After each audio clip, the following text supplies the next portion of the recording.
చక్కటి పథకం కదా. బస్సు ఎక్కడ ఎక్కి బస్సు ఎక్కడ దిగినా, బస్సు ఎక్కడ ఎక్కి బస్సు ఎక్కడ దిగినా, బస్సు ఎక్కడ ఎక్కి బస్సు ఎక్కడ దిగినా, ఏ పల్లెల నుండి ఏ జిల్లకు పోయినా, పల్లెల నుండి ఏ జిల్లకు పోయినా, ఏ పల్లెల నుండి ఏ జిల్లకు పోయినా, పల్లెల నుండి ఏ జిల్లకు పోయినా, ఆర్టీసీ బస్సులో అక్కలారా మీకు ఉచిత ప్రయాణం మా తల్లులారా.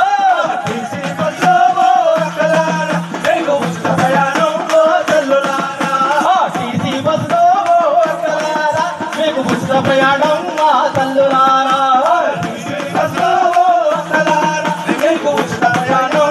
తల్లులారా, హన్మకొండ నుండి హైదరాబాదుకు పోయినా, హన్మకొండ నుండి హైదరాబాదుకు పోయినా, వరంగల్లో నుండి హైదరాబాదుకు పోయినా, వరంగల్లో నుండి హైదరాబాదుకు పోయినా, మగపేటకు పోయినా మల్లమర్రికి పోయినా, మగపేటకు పోయినా మల్లమర్రికి పోయినా, మగపేటకు పోయినా మల్లమర్రికి పోయినా, మగపేటకు పోయినా మల్లమర్రికి పోయినా, ఆర్టీసీ బస్సులో అక్కలారా మీకు జీరో టికెటే మా తల్లులారా.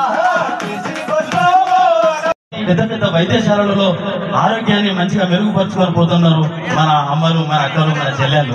మరి అటువంటి చక్కటి పథకం. అదే విధంగా ఊళ్ళలో పని పోతే మరి కోదకు పోయినా కలువ పోయినా 300 వస్తాయి. అదే పట్టణం వచ్చి పని చేస్తే 800 ఇస్తాను. ఏదినయ్యా బస్ కిరాయి లేదు, సగంగా వస్తాను.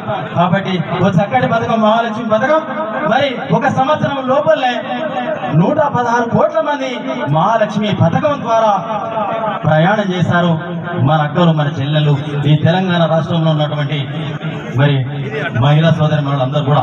అదే విధంగా 4000 కోట్ల రూపాయలు ఆదా అయింది వాళ్ళకి. ఏది టికెట్ కొనకుండా మరి జీరో టికెట్ ద్వారా వారు ప్రయాణం చేసినందుకు.